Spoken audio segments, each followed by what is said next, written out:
Hi friends, welcome back to my YouTube channel Lipi's creation এবং Facebook profile Lipika গুরু ঠাকুরের সকল বন্ধুকে অনেক অনেক আন্তরিক শুভেচ্ছা ভালোবাসা জানিয়ে একটা পুরনো ভিডিও তোমাদের সাথে শেয়ার করতে চলে এলাম।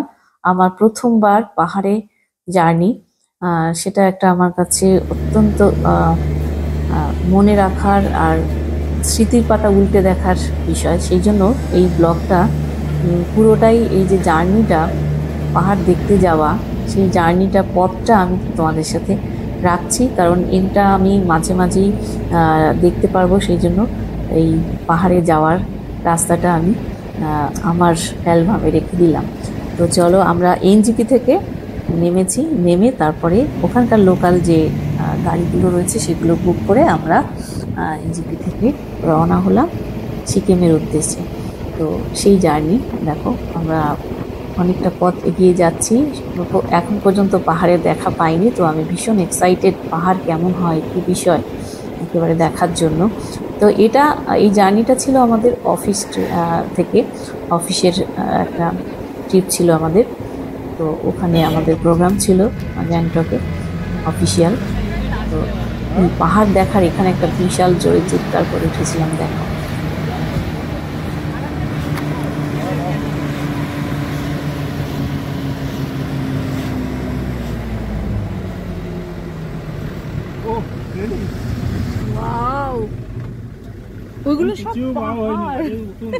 তো সেই ফিলিংসটা সত্যি অসাধারণ ছিল, যে প্রথমবার এরকম পাহাড় দেখছি আর ওয়াও বলে উঠেছিলাম। আমার স্যার বলছিলেন, এই ফোন ঠিক করে ধরে রেখো, কারণ আমি একবারে জানলার ধারে বসেই ভিডিওগুলো করছিলাম। অনেক রকমের ফুল গাছপালা, শুধু উপরের দিকে উঠছি তো উঠছি, সবুজে ঘেরা চারিদিক, শুনশান রাস্তা দিয়ে আমরা চলছি। মাঝে মাঝে কোথাও কোথাও রাস্তায় কাজ হচ্ছিল, তো এখনো কিছুই মানে দেখার শুরু হয়নি।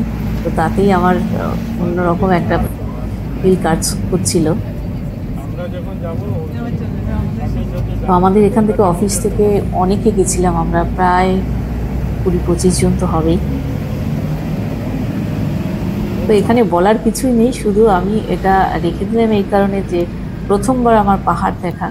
আমি বিশেষ করে খুব বেশি ঘুরতে যাইনি, যাওয়া হয়নি। এই এইচডিএফসি লাইভ এখানে জয়েন করে আমি কিছু কিছু জায়গা অফিসের থ্রুতে যাই।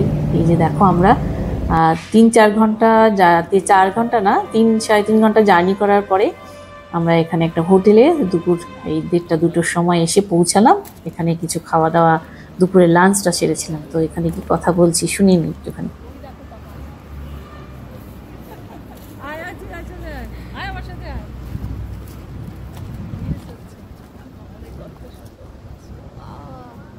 আমার উঁচু হতে হবে, আমি নিচু হয়ে যাচ্ছি। ভালো লাগবে, ভালো লাগবে। আমি একটু ভালো লাগছে।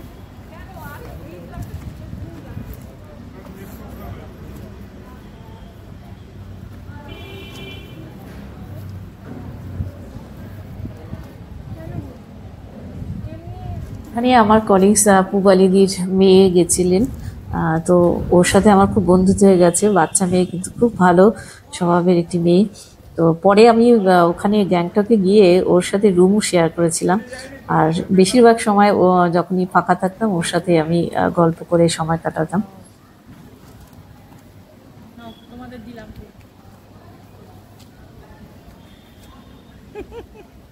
তোমার ফোন আছে?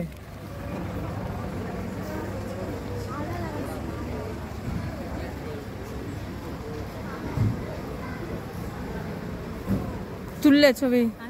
আমাদের অফিসে আগে ছিলেন তমাল স্যার। তো তমাল সাধু খান খুব সম্ভবত, তার ওয়াইফ, উনি একজন অ্যাস্ট্রোলজার। এর সাথে আমার ভীষণ বন্ধুত্ব হয়েছিল, আর ওর বাচ্চাও গেছিল। তো খুব সুন্দর একটা সময় কাটিয়েছি, যেগুলো এখন এডিট করতে গিয়ে মনে পড়ছে। এই যে পুবালিদি বসে আছে এখানে, আমাদের দেবেন্দ্র পাড়িয়া, আমাদের সিনিয়র একজন ভীষণ ভালো মনের মানুষ। খাওয়া দাওয়ার টেবিলে রয়েছি, ফটো তোলা কিছুক্ষণ, তারপরে আবার আমাদের যাত্রা শুরু গ্যাংটকের উদ্দেশ্যে। তো আমাদের পৌঁছাতে পৌঁছাতে প্রায় 6:30-7টা বেজে গেছিল।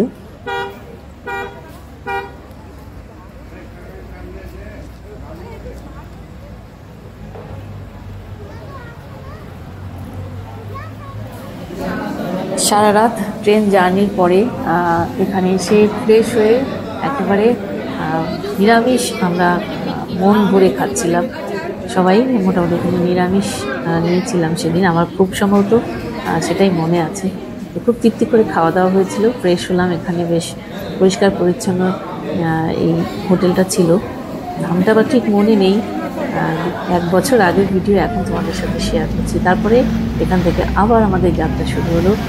এই যে তিস্তা নদী, তারপরে পাহাড়ের গায়ে ছোট ছোট সেই যে সুন্দর সুন্দর ঘরগুলো, এগুলো দেখে সত্যি আমি একেবারে আপ্লুত হয়ে গেছি। মানে ভয় আমার প্রচণ্ড লেগেছিল যখন 0 পয়েন্টে ওইদিকে ছাঙ্গু লেক যাচ্ছিলাম, তখন গ্যাংটক অব্দি একেবারে ঠিকঠাকই ছিল। ভাই আর যেতে হবে না ওইদিকে, অনেক কষ্ট দিয়েছে আমাদের মনকে, আর তোমাকে ছাড়ছি না। সত্যি এটা মানে অত্যন্ত একটা ভালো লাগার স্মৃতি আমি রেখে দিলাম। এখানে শুধু রাস্তাটাই রয়েছে, এই যে যেতে যেতে এই যে পাহাড়ের গায়ে এত সুন্দর সুন্দর ঘর বাড়িগুলো দেখতে পাওয়া যায়। পাশ দিয়ে আবার তিস্তা নদী চলে গেছে, বিভিন্ন রকমের নদীর পাথর, এগুলো বসে দেখছিলাম। আর একটা জিনিসই আমার শুধু মাথায় কাজ করছিল, যে এই পাহাড়ের গায়ে যে ঘর বাড়িগুলো রয়েছে তাদের বাজার ঘাট কোথায়, বা আর বেশি করে এটা মনে হচ্ছিল যদি এখানে কেউ অসুস্থ হয় এদের কি ঠিকঠাক হসপিটাল, ডাক্তার এগুলো পাওয়া যায়। এই বিভিন্ন রকমের প্রশ্ন মনের মধ্যে ঘুরপাক খাচ্ছিল। যদি অসুস্থ হয় তখন কোথায় নিয়ে যাওয়া হয়, যেহেতু কোনো অভিজ্ঞতাই আমার নেই বেড়াতে যাওয়ার বা পাহাড়ে ঘুরতে যাওয়ার, তো একটু এইসব টেনশনগুলো হচ্ছিল। তো তোমরাও আমার সাথে সাথে এই রাস্তাটা দেখতে থাকো আর এনজয় করো। জানি অনেকে তোমরা প্রত্যেক বছরই বিভিন্ন জায়গায় এখন ভীষণ মানুষ বেড়াতে যায়, কিন্তু আমার সে সৌভাগ্য হয়ে ওঠে না, কারণ আমার বাড়ির লোকজন কেউ একটা বেড়াতে যান না কোথাও, সেই জন্য আমারও যাওয়া হয় না। এই টুকটাক 2017 পর থেকে বোধহয় আমি কলকাতার বাইরে কোথাও প্রথম বেড়াতে যাই, সেটা বাংলাদেশ না, তার আগে হয়তো ভুবনেশ্বরে। আমি একটা সুন্দর গল্প তোমাদের সাথে শেয়ার করি। গল্পটা হচ্ছে, আমি একটা বন্ধুর সাথে কথা হচ্ছিল, তো ও বললো যে প্লেনে চাপিসনি, উঠিসনি? আমি বলছি না। বলছে এ বাবা, আমি বলছি না ওঠা হয়নি, কোথায় আর যাবো? তা বলছে চল তোকে আমি ঘুরতে নিয়ে যাই প্লেনে করে কোথাও। আমি বলছি আরে বাবা, সে যেতে গেলে তো আমাকে কোথাও গিয়ে থাকতে হবে, সে আমার বাড়ির লোকজন অ্যালাউ করবে না। তখন বলছে না তোকে থাকতে হবে না, তুই শুধু একটা দিন সকালবেলাটা যাবি, আবার রাতের মধ্যে তোকে 8টা, সাড়ে 8টা, 9টায় ফিরে যাবি। যে এমন কোন জায়গা আছে যে আমি ঘুরে চলে আসবি? দেখো পাহাড়ের কি মানে সৌন্দর্য, মানে এই যে মানে ছোট ছোট বাক্সের মতন ঘর বাড়িগুলো দেখা যাচ্ছে, কালারফুল, অপূর্ব দৃশ্যগুলো। তা বললাম কোথায় নিয়ে যাবি? বন্ধুকে বললাম। বলছি চলো। তা হলো টিকিট কাটলো প্লেনে, বলে 6:30টার সময় তুই এয়ারপোর্টে চলে আসবি। ওখান থেকে আমরা 7টায় বোধহয় ফ্লাইট ছিল, ভুবনেশ্বর চলে গেলাম। ভুবনেশ্বরে গিয়ে একটা ট্যাক্সি নিয়ে সারা ভুবনেশ্বরের যে কটা দর্শনীয় স্থান, মন্দির রয়েছে, ধউলগিরি, উদয়গিরি, রাজারানী টেম্পেল, আরও কয়েকটা কী ছিল, ওগুলো দেখে আবার সন্ধ্যাবেলা ফ্লাইটে আমরা ফিরে এলাম কলকাতায়। তো সেইভাবে আমার প্রথম শুরু হয়। তারপরে যাই বাংলাদেশ, তারপর থেকে টুকটাক টুকটাক করে এখন একটু যাওয়া হচ্ছে। তো এই হচ্ছে আমার প্রথম মানে কলকাতার বাইরে বেরোনো। তারপরে যেমন আমি ঝাড়গ্রাম বেশ কয়েকবার গেছিলাম, সেটা সংস্থার একটা আমন্ত্রণে প্রোগ্রাম করতে। আর ঝাড়গ্রামে আরও একবার গেছিলাম এর আগে, যে আমি জব করতাম যেখানে বিড়লাতে, সেখান থেকে একটা ওদের ট্রিপ ছিল, একটা প্রোগ্রাম হয়েছিল আর আরণ্যক রিসর্ট খুব সম্ভবত, সেটা ভীষণ সুন্দর ছিল। কিন্তু এই অফিসিয়াল ট্যুরগুলোতে খুব বেশি ঘোরার সুযোগ থাকে না, আমাদের একটা শিডিউল থাকে 2 দিন কি 3 দিন 4 দিনের মধ্যে ফেরা, অফিসিয়াল প্রোগ্রামগুলো অ্যাটেন্ড করা। তো সেই জন্য নিজের মতন করে ঘোরাটা হয় না। দেখো তিস্তা নদী বয়ে গেছে, পাশ দিয়ে পাহাড়, কি অপূর্ব দৃশ্য। তো এগুলো আমার কাছে একটা ক্যামেরাবন্দি করে রেখেছি। মোবাইলটা ফাঁকা করতে হবে বলে আমি পুরোনো এই ভিডিওগুলোকে ভাবলাম না, এগুলোকে ডিলিট না করে এক জায়গায় করে রেখে দিই। কখনো কখনো এই স্মৃতিটা আমার মনকে আবার নতুন করে জাগ্রত করবে। দেখো কি সুন্দর। আমার খুব এক এক সময় মন খারাপ হচ্ছিল যে যাওয়ার সময়টা আমি তিস্তা নদীর যে ধারটা দিয়ে বয়ে চলেছে তার সেই দিকটাতে আমি বসতে পারিনি, আমি উল্টো দিকে বসছিলাম। পরে আবার ঘুরে ফিরে কেমন যেন আমার দিকে চলে এসেছিল। তো এই হচ্ছে আমার পাহাড় দেখা জার্নি। আমার কাছে রেখে দিলাম। তোমরা বোরিং হচ্ছে জানি, তবুও যদি ভালো লাগে দেখো। আর এটার কি নাম এই কত জায়গা? সুন্দর লাগছে এই জায়গাটা, আমার অত্যন্ত সুন্দর লেগেছিল। তো খুব মজা করতে করতে আমরা এই জার্নিটা করেছিলাম। আর ওখানে গিয়ে পরের দিন সকালবেলায় আমরা বেরিয়ে গেছিলাম আরও কিছু কিছু জায়গা দেখতে, চাঙ্গু লেক, বাবা মন্দির, তারপরে হচ্ছে জিরো পয়েন্ট, এগুলো।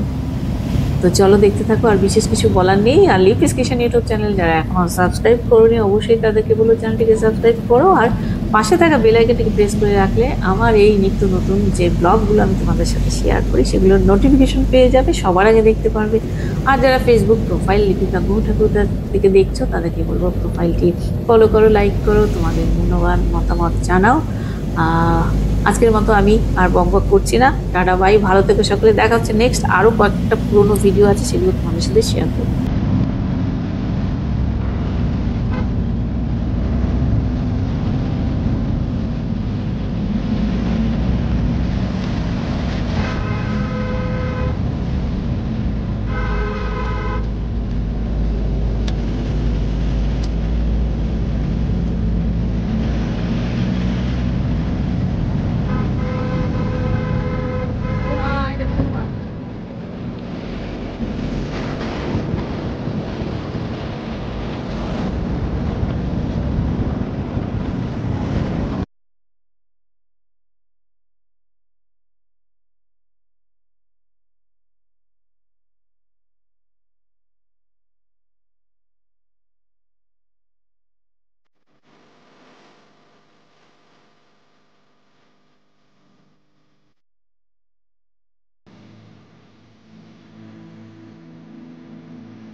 লিপসি লাগাতে হবে একটু কমে।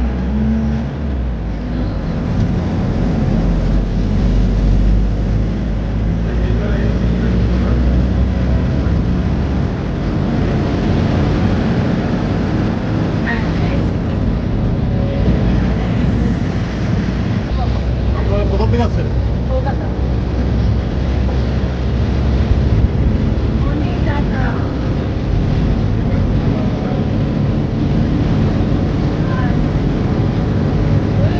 দারুণ লাগছে। আমি বুঝতে পারছি না আমরা কেন আসছে।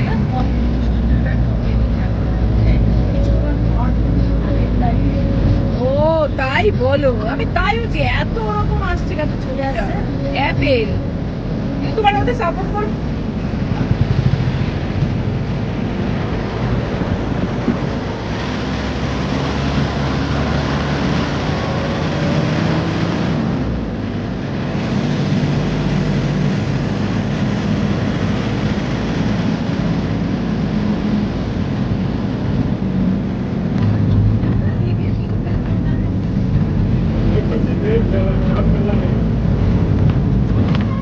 রাস্তা দিকে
খেলে অ্যালার্জি নেই হালকা।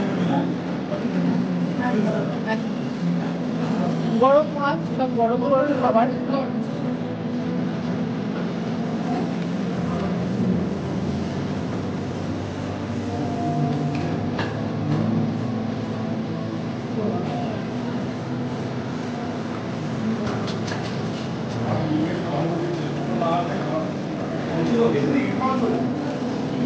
আমি এই সাইডে আসলাম, একটা টেবিল রেডি আছে তো একটা টেবিল নিয়ে নিই।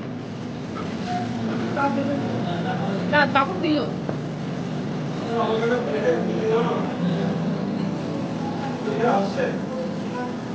আমার